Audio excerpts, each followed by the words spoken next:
아버지의 사랑은 조건이 있는 사랑이다. 아버지의 사랑의 원칙은 너는 나의 기대를 충족시켜 주기 때문에, 너는 네 의무를 다하고 있기 때문에, 너는 나를 닮았기 때문에 나는 너를 사랑한다는 것이다.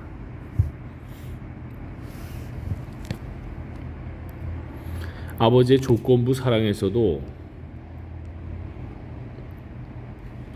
우리는 어머니의 무조건적인 사랑에서 마찬가지로 소극적 측면과 적극적 측면을 발견할 수 있다.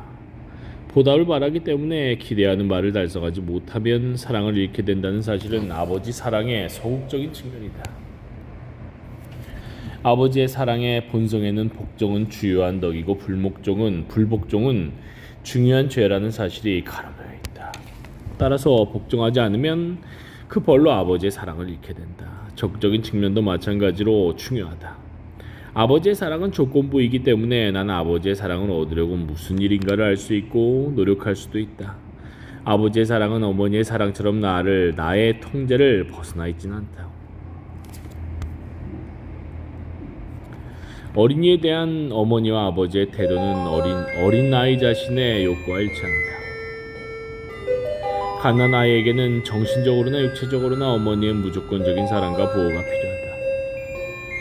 6살 이후 어린아이에게는 아버지의 사랑, 아버지의 권위와 지도가 필요해지기 시작한다.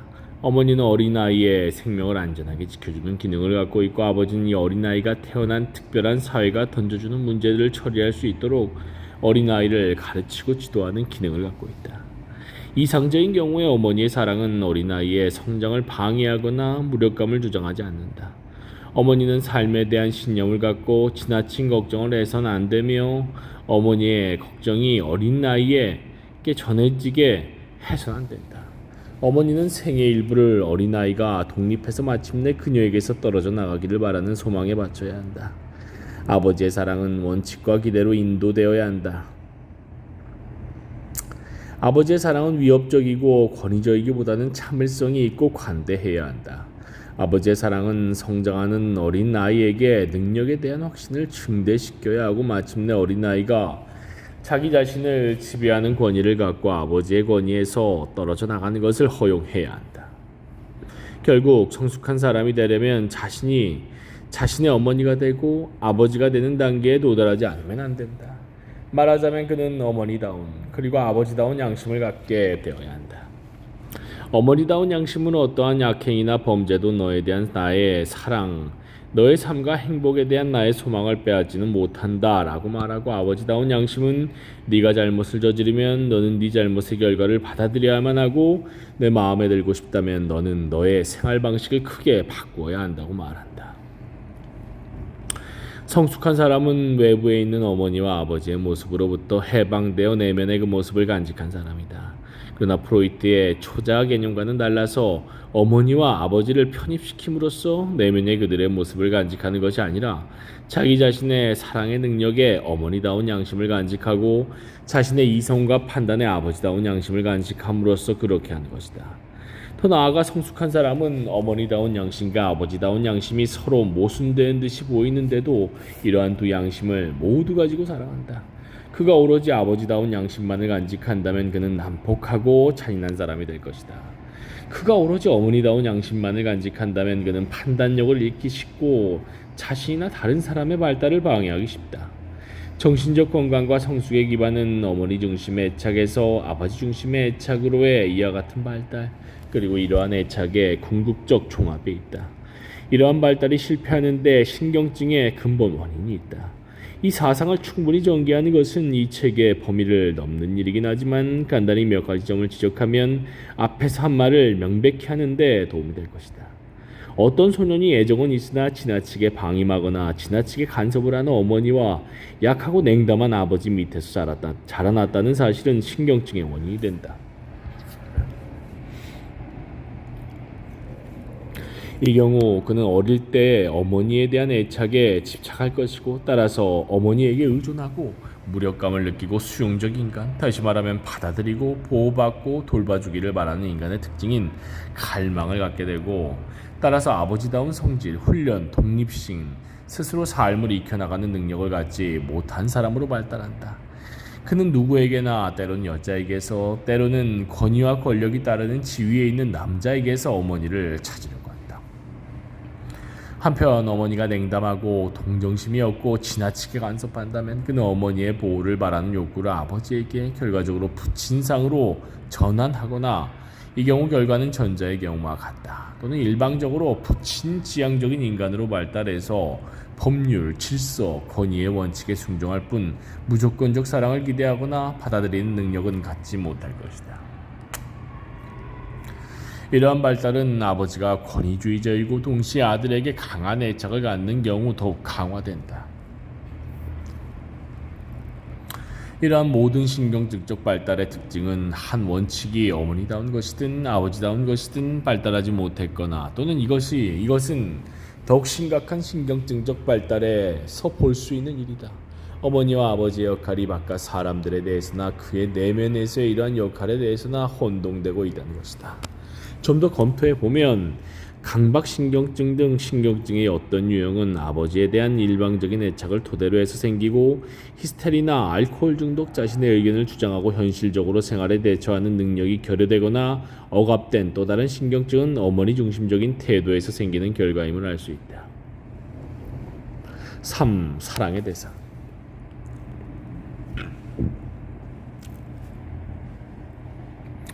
본래 사랑은 특정한 사람과의 관계는 아니다.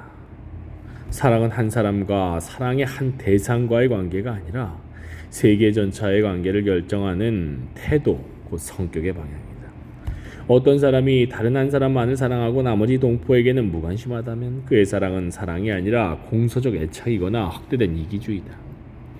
그럼에도 대부분의 사람들은 사랑은 능력에 의해서가 아니라 대상에 의해서 성립된다고 믿고 있다. 사실상 그들은 심지어 그들의 사랑을 받는 사람을 제외하고는 어느 누구도 사랑하지 않는 것이 그들의 사랑의 강렬함을 입증하는 길이라고 믿고 있다. 이것은 위에서 이미 말한 바와 동일한 오류다. 사랑은 활동이며 영혼의 힘임을 알지 못하기 때문에 사람들은 단지 올바른 대상을 찾아내는 것만이 필요하며 그렇게 되면 그 밖의 일은 모두 저절로 될 것이라고 믿는다. 이 태도는 그림을 그리고 싶어 하면서도 기술은 배우지 않고 올바른 대상만을 고르면서 대상만 찾아내면 아름답게 그릴 수 있다고 주장하는 사람의 태도에 비유할 수 있다.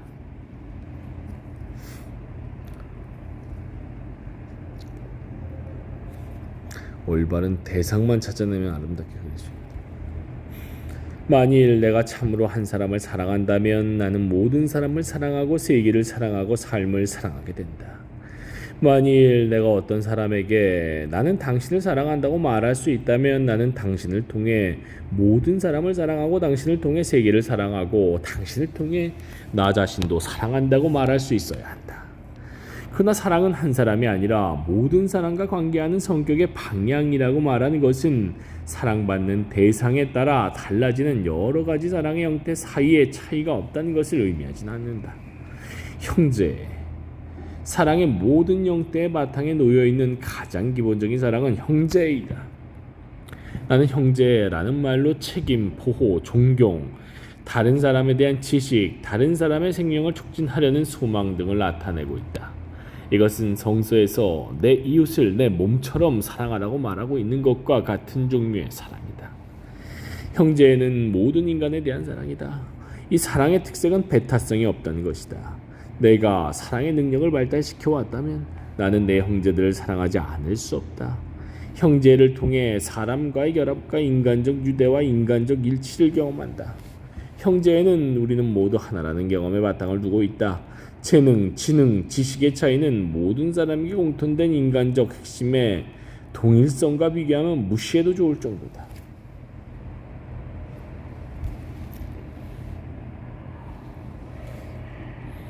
이러한 동일성을 경험하려면 주변에서 핵심으로 침투할 필요가 있다. 내가 다른 사람을 주로 표면적으로 지각한다면 나는 주로 차이점을 지각하게 되고 이 차이점은 우리를 분리한다. 내가 핵심으로 파고들면 나는 우리의 동일성 곧 우리는 형제라는 사실을 지각하게 된다. 중심과의 이러한 관계는 주변과 주변과의 관계는 달라서 중심적 관계이다. 또는 시몬 베일가 아름답게 표현한 바와 같이 같은 말도 예컨대 남자가 아내에게 나는 당신을 사랑하오라고 말하는 것, 그 말을 하는 태도에 따라 평범할 수도 있고 특별할 수도 있다. 그리고 이러한 태도는 인간 존재의 핵심에 있는 영역, 무엇을 할 수 있다는 의지 없이 이 말을 나오게 하는 영역에 깊이 달려있다. 그리고 불가사의한 일치에 의해 이 말들은 이 말을 듣는 사람의 동일한 영역에 도달한다. 따라서 듣는 사람은 약간의 분별력이라도 있다면 이 말의 가치가 무엇인지를 가려낼 수 있다. 형제에는 동등한 자 사이의 사랑이다. 그러나 실제로 우리는 동등한 존재라 하더라도 항상 동등하진 않다. 우리가 인간이 난 우리에게는 항상 도움이 필요하다. 그러나 이러한 필요는 한 사람은 무력하고 또 한 사람은 강력하다는 것을 뜻하지 않는다.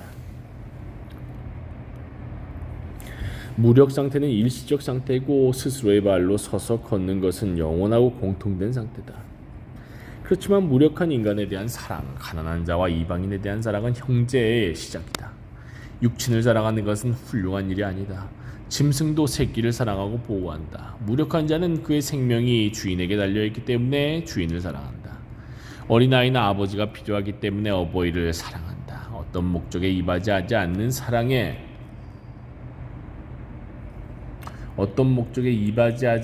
사랑에 있어서만 사랑은 펼쳐지기 시작한다. 지옥은 만원. 구약 성서에서 인간이 사랑해야 할 중요한 대상이 가난한 자, 이방인, 과부, 고아, 끝으로 국가의적, 이집트인과 에돔인이라고 한 것은 중요한 사실이다. 무력한 사람을 동정함으로써 인간은 형제에 대한 사랑을 발달시키기 시작한다. 그리고 자기 자신에 대한 사랑에게도 인간은 도움이 필요한 곧 약하고 위태로운 자기를 사랑한다. 동정에는 지식과 동일시라는 요소가 포함되어 있다. 구약 성서에서는 너희는 이방인의 마음을 알고 있다. 너희는 이집트 땅에서는 이방인이기 때문이다. 그러므로 이방인을 사랑하라 라고 말하고 있다. 모성애, 어머니의 사랑과 아버지의 사랑의 차이를 말한 앞장에서 우리는 이미 모성애의 본성에 대해 다루었다. 모성애는 앞에서 말한 바와 같이 어린아이의 생명과 욕구에 대한 무조건적 긍정이다. 그러나 여기서는 이러한 설명에 중요한 한 가지를 덧붙이지 않을 수가 없다. 어린아이의 생명의 긍정에는 두 가지 측면이 있다. 하나는 어린아이의 생명 유지와 성장에 절대로 필요한 보호와 책임이다. 또 하나는 단순한 생명의 유지를 훨씬 능가하는 것이다. 이것은 어린아이에게 삶에 대한 사랑을 천천히 가르쳐주고 산다는 것은 좋은 일이고 소년 또는 소녀인 것은 좋은 일이고 이 지상에 있다는 것은 좋은 일이다 라는 감정을 갖게 하는 태도다. 모성애의 이러한 두 측면은 성서의 천지창조 이야기에 매우 간결하게 표현되어 있다. 신은 세계를 창조하고 인간을 창조한다. 이것은 존재의 단순한 보호 및 긍정과 대응되는 것이다. 그러나 신은 이 최소한의 요구를 넘어선다. 자연 그리고 인간이 창조된 뒤 매일같이 신은 참으로 좋았다고 말했다.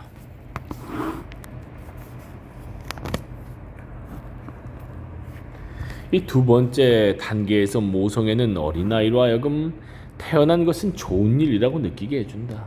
모성애는 어린아이에게 살려고 하는 소망뿐 아니라 삶에 대한 사랑을 천천히 일러준다. 이런 사상은 성서의 다른 이야기에서도 상징적으로 표현되어 있다. 약속의 땅은 언제나 어머니의 상징이다.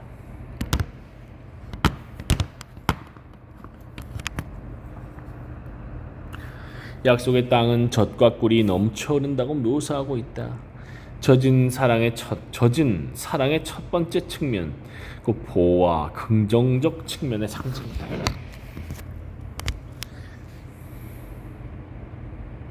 꿀은 삶의 달콤함, 삶에 대한 사랑, 살아있다는 행복감을 상징한다. 대부분의 어머니가 젖을 줄 수 있으나 꿀까지 줄 수 있는 어머니는 소수에 지나지 않는다. 꿀을 줄 수 있으려면 어머니는 좋은 어머니일 뿐 아니라 행복한 사람이어야 한다. 꿀. 그런데 이 목표에 도달하는 사람은 많지가 않다. 어린아이에게 미치는 영향은 아무리 심하게 말해도 과장이 될 수 없다. 삶에 대한 사랑과 마찬가지로 어머니의 불안도 감염된다. 이 두 태도는 어린아이의 퍼스널리티 전체에 깊은 영향을 미친다. 우리는 사실상 어린아이 그리고 어른 사이에서 젖만 먹은 자와 젖과 꿀을 먹은 자를 가려낼 수 있다. 동등한 자 사이의 사랑인 형제나 성애와는 대조적으로 어머니와 어린아이의 관계는 본질적으로 불평등한 관계이며, 이 관계에서 한쪽은 전적으로 도움을 구하고 다른 한쪽은 도움을 준다. 모성애를 최고의 사랑, 모든 감정적 유대 중 가장 거룩한 것으로 여겨온 것은 이러한 이타적이고 비이기적인 성격 때문이다. 그러나 모성애는 연약한 갓난아이에 대한 어머니의 사랑이 아니라 성장하는 어린아이에 대한 어머니의 사랑에서 진정한 실현을 보는 것 같다. 사실상 대부분의 어머니는 갓난아이가 연약하고 아직도 완전히 어머니에게 의존하고 있을 때에만 사랑을 주는 어머니 역할을 하고 있다. 대부분의 여자는 어린아이를 원하고 갓난아이가 태어나면 행복해하며 열심히 돌본다. 어린아이의 웃음이나 만족하는 표정 말고는 어린아이에게서 아무런 보상도 받지 못하는데도 그러하다. 이러한 사랑의 태도는 부분적으로는 인간의 여성은 물론 동물에게서도 찾아볼 수 있는 본능적 기제의 뿌리 받고 있는 것 같다. 그러나 이런 본능적 요소의 중요성이 어떻든 간에 여기엔 또한 각별히 인간적인 심리적 요소가 있고, 이 요소는 이러한 형태의 모성애의 원인이 된다. 우리는 모성애에서 자아도취적 요소를 찾아볼 수 있다. 어린아이를 아직도 자신의 일부라고 느끼고 있는 한 어머니의 사랑과 탐닉은 그녀를 자아도취적으로 만족시킨다. 힘 또는 소유에 대한 어머니의 소망에서 어린아이는 무력하고 어머니의 의지에 완전히 종속되어 있기 때문에 지배욕과 소유욕을 가진 여자에게는 자연히 만족스러운 대상이 된다. 흔히 이러한 동기를 볼 수 있긴 하지만 이러한 동기는 아마도 초월의 요구라고 부를 수 있는 동기보다 덜 중요하고 덜 보편적이니라.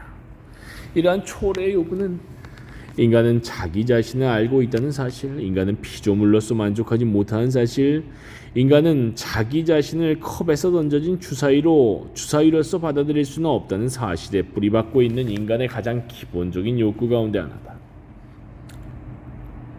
인간은 자기 자신을 창조된 자의 수동적 역할을 초월한 자로 느낄 필요가 있다. 이러한 창조적 욕구를 만족시키는 여러 가지 방법이 있다. 창조적 욕구를 충족시키는 가장 자연스러우면서도 가장 쉬운 방법은 어머니로서 자신의 창조물을 보호하고 사랑하는 것이다. 어머니는 어린아이를 통해 자기 자신을 초월하고 어린아이에 대한 어머니의 사랑은 그녀의 생활에 의미와 중요성을 부여한다. 어린아이를 낳음으로써 초월의 욕구를 만족시킬 수 없는 남성의 경우에는 인공적 사물과 사상을 창조함으로써 자기 자신을 초월하려는 충동이 있다. 그러나 어린아이는 성장하지 않으면 안 된다. 어린아이는 결국 완전히 분리된 인간이 되지 않을 수 없다. 모성애의 참된 본질은 어린아이의 성장을 돌봐주는 것이며, 이것은 그녀로부터 어린아이가 분리되기를 바라고 있다는 뜻이다. 이 점에 성애와의 기본적 차이가 있다. 성애에서는 분리된 두 사람이 한 몸이 된다. 모성애에서는 한 몸이었던 두 사람이 분리된다. 어머니는 어린아이의 분리를 관용할 뿐 아니라 바라고 후원해 주어야 한다.